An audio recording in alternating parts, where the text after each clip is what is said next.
Hello, we're here at Henry Wetherburn's Tavern, and I wanted to pull out a trunk that is usually here on the second floor. It's usually in this middle bedchamber right here across the hall, and we pulled it out here into the hallway so you could really see the detail.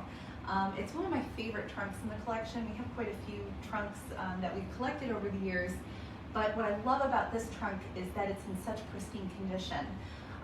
Just imagine when this was first made, it would have been made with a bright red Russia leather, so the color would have been this beautiful rich red, and then all of the nails, the nail heads that are showing up on the trunk would have been a shiny brass color. So it would have been this really rich color of red and bright gold that you would have seen. The details and the decoration on this trunk is just so beautiful. You see concentric circles, you see diamond patterns here on the sides. And what I also love is all the original hardware survives for the trunk. So you have these great strap hinges that have hearts and cross detailing, and this great original lock and key.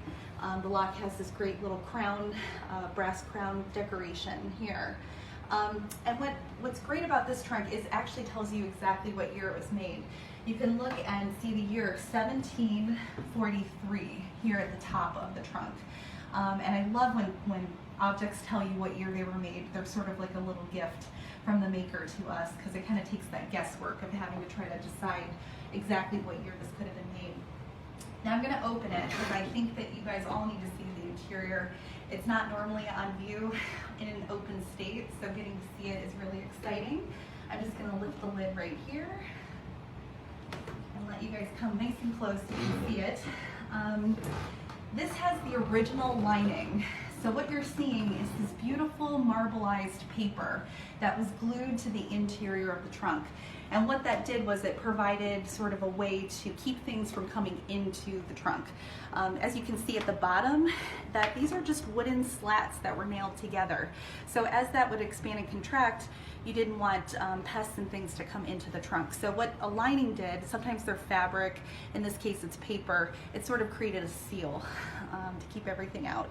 And what I love too are these beautiful twill tape original straps that are nailed directly to the trunk. And what that did was it allowed the lid to stay open, so that while you're packing and unpacking the trunk, you had a way to keep the lid from falling totally open. And they rarely survive.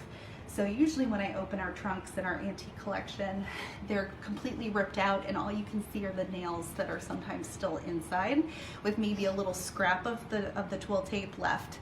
But to see two original twill tape in such fabulous condition, you can really see the colors. You can see blues, you can see yellows and whites. It's really quite exciting.